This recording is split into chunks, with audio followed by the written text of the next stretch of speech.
Up late at night? Can't sleep? Scroll through your Steam library? Can't find anything that looks good? Can't shut out those thoughts that come in the middle of the night when you remember that the world is in a bad way and you don't think it's gonna get any better?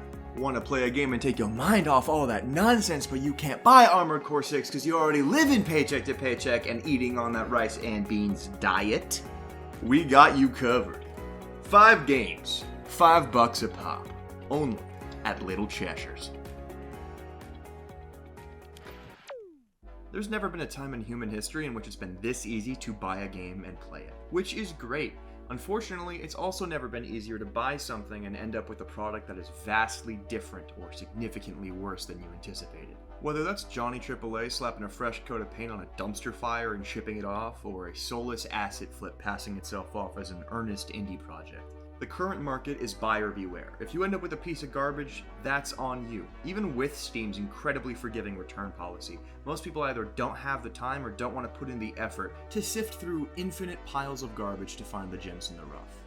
Luckily for you, one day it was raining and I was walking outside and I saw a frog on the sidewalk and he was kind of moist and cool looking, so I put him in my pocket and took him home with me.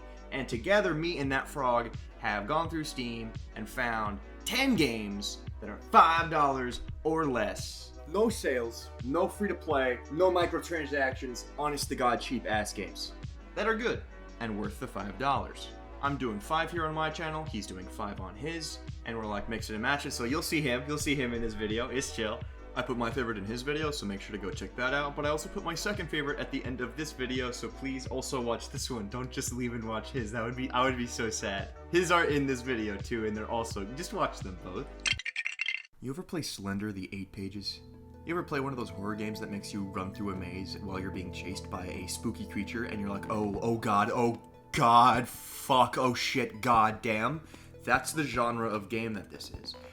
If you hate this genre, you can skip the whole segment, because nothing about this game is going to make you like that genre. However, gigantic, beefy, you know it hit the gym, comma, this is probably the best rendition of that style of game I've ever seen. The developer definitely put a lot of thought into it. There are multiple different game modes that have entirely different gameplay loops, and the best part, they don't tell you what the mode is when you start playing it. You just start playing it and you're like, oh fuck, I have a camera, what? And you have to figure it out, and they don't tell you the rules for the game until you die twice, which is, it leads to some genuine, scary, poop your pants moments. I had to have Frog sit with me the entire time so I didn't wuss out, but every single mode that we tried, we were like, oh, that's really cool, because it was clever and interesting, and the developer came up with a new way to present the same game. If you like horror games, and you've gone through as many shit-tier itch.io garbage bin horror games as I have, this will be a breath of fresh air. Again though, if you don't fuck with the genre, forget it. Yay! This is actually kind of funny. That was kind of good. The game is called It Steals, by the way. I just realized I didn't say that the entire time. Hylics was one that I was pretty excited to talk about. Now, if you squint, and if you look at it at just the right angle, yeah, you can almost make out a video game. It's so wildly different from others in its presentation that it's reduced to nonsense. So clearly, game is a fuck. Look at it. The art style, the pictures of clay and figurines as sprites and backgrounds, the music is fitting in how it refuses to maintain consistency. You're listening to some right now.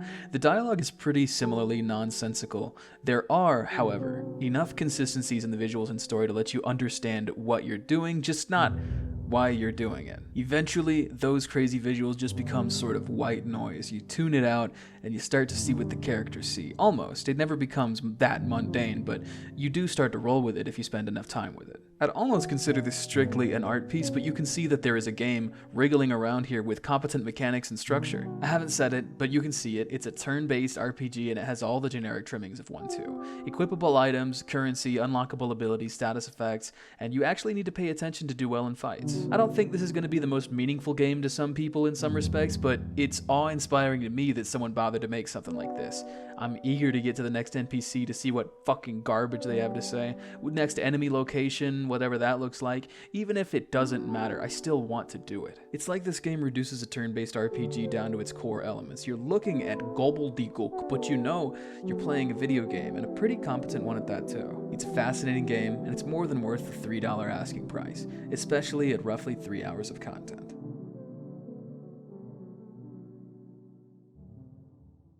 You already know Vampire Survivors. I have a friend named Dom who swears by it. He's addicted. I gave it a shot. I gave 20 Minutes Till Dawn a shot, but I just couldn't get into the super wide breadth versus very shallow depth of gameplay. Somehow the progression didn't feel satisfying to me no matter how overpowered I got in a single run. If you liked Vampire Survivors, this next game is a little like Vampire Survivors. If you didn't like Vampire Survivors, this next game isn't really like Vampire Survivors. It's called Road Defense Outsiders, which is a garbage name, but the game itself is pretty good.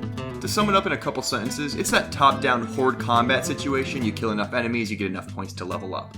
But unlike Vampire Survivors, instead of growing exponentially powerful every single run and then starting from complete scratch, you slowly but surely build yourself up into being an overpowered killing machine with permanent upgrades. You also get temporary upgrades within each run, but these are less impactful. They do allow you to experiment with different builds though, so you know which permanent upgrade you want to get next. There are a fixed set of levels, and at first you'll be too weak to even beat the first stage. You'll kill a bunch of people, and then you'll die. Then you'll use those kills as upgrade points to unlock more power so that you go in, you kill more people, and you rinse and repeat until you're strong enough to beat the entire first stage. Then you'll reach level 2, where you're still as powerful as you were in level 1, but not strong enough to beat the next level. It's a nice loop. This game isn't infinitely replayable like Vampire Survivors, but I like that. I'm sick and tired of games that try to get me to play forever. I want to get a game, play the game, and then move on. I can't play every game forever, you know? Also, the music isn't the best. It's not terrible, but it gets grating after a long time looping a single track, so I'll save you the effort. I wouldn't say the game is incredible or anything, but as far as $5 games go, it's a really solid find, especially if you like the top-down horde combat style of game. Seriously though, what were they thinking with that name?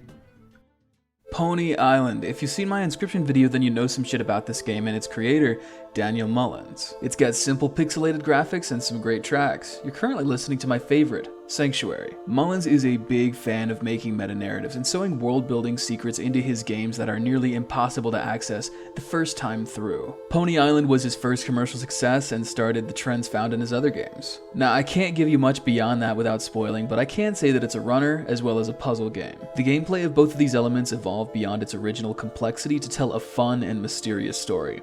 Pick it up if you're experimental. Close your eyes and picture this. A coffin lid is dragged away, giving you your first breath of fresh air in who knows how long. Light streams into your eyes as you blink away the fatigue of your death. It was greatly exaggerated.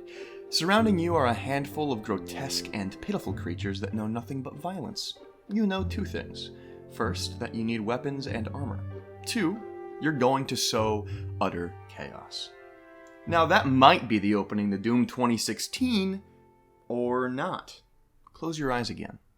After being thrust into a strange new world and getting your bearings, you walk out into a lush countryside. Local wildlife roam the fields, there's plenty of knickknacks around to collect, and you've got a small army of little dudes with various abilities that do whatever you say, even to their very death. You can always get more if you have the resources, but with enough caution and intention, you can get by without too many losses as you defeat enemies, displace obstacles, and solve puzzles. Now, that might be Pikmin, or it might be the next game. Overlord is a fun-loving ROM from 2007 that dares to imagine if the Dark Lord Sauron rose from the dead to conquer the world. Moldy. Keep up with the other minions. Hold your share, Gubbin. Gubbin! These are some goated-ass minion names. By babysitting a bunch of goblins and doing arguably very nice things for the peasants he encounters. 3 our men from the camps down the road. When he doesn't kill them for fun. The gameplay is fairly straightforward, but it gains complexity over time. The pacing is fine.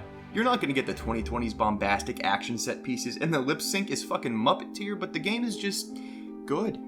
Good like a plain grilled cheese sandwich is good. It's not going to blow your mind. But if you don't let yourself enjoy a plain grilled cheese sandwich once in a while, what are you doing? It's fun. You can beat the game in under 20 hours, which is great because most big releases take more commitment than a relationship these days, and it's coated in that genuine to the core edgelord aesthetic from the early 2000s that I predict is going to go from being ironic to nostalgic in the next couple years. It also has that actions have moral consequences thing going on, but it's not really a burden burden on the game, you can save a whole village and then kill half the people in it without the game lecturing you about morality. It just measures the degree of evil your Overlord actually is and flavors the ending slightly. The fun is in the gameplay loop and the vibes, and on those points, it delivers. Controller is supported, which is nice. It might be your thing to play evil grunge Pikmin. It might not, but it's $5 and it's well worth the cost for what it offers. Also, unlike Pikmin, when it comes to combat, you can just wade in there with your giant fuck-off sword and take care of business, which is very cathartic. Anyway, that's it. Hope you enjoyed. Go check out Frog for another 5, and here's some honorable mentions.